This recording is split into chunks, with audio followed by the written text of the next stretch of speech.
So, Edmund, would you like to tell me something about the background to your research? Okay, my research is in terahertz science and technology. That's the part of the electromagnetic spectrum between the microwave and millimeter regions and the infrared part of the spectrum.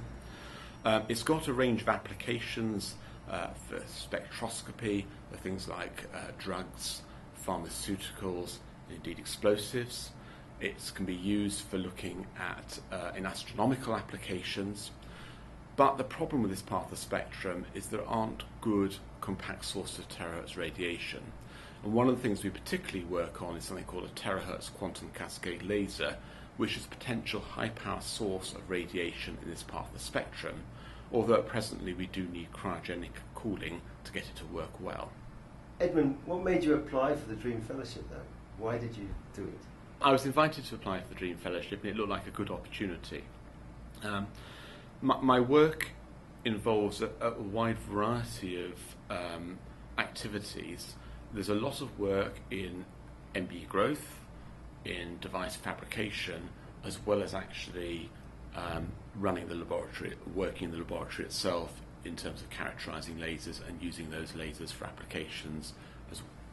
So as part of my role, therefore, I spend a lot of time actually running and managing facilities.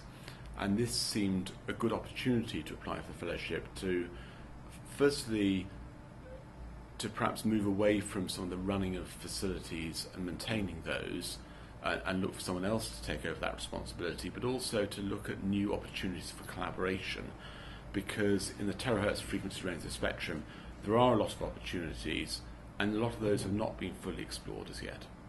Edmund, perhaps you just tell me something about the highlights, the best part of the fellowship for you.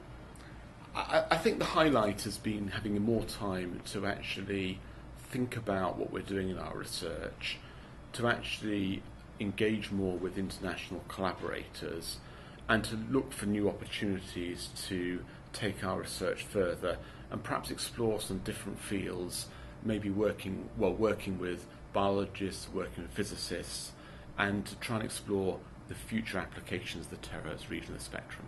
So Edmund, the fellowship was actually a personal fellowship, a Dream Fellowship, but did the fellowship actually impact others or change others? It was a personal fellowship. I think it changed others because it gave opportunity to discuss research and discuss possibilities in a way that might not have been possible without the time that it freed up to do that. I think it also impacted others because it gave the opportunity to think about the way we were doing things and look at whether we could do things better. Edmund, can you tell me, has the fellowship changed the way you do things, or perhaps other people do things? I think it's changed the way I do things in that it's made me think about the importance of actually having time to think about our research activities, and I think it's easy sometimes to get very focused on the routine things and not what the excitement of science and technology is. And I think where I'd like it to change things is to ensure that we can continue thinking about new opportunities as we go forward and new things which perhaps are slightly outside the normal zone of where we would be doing research. So the final question then is, for the future plans, has it changed you? Are you going to do things very differently than before, or is it business as usual?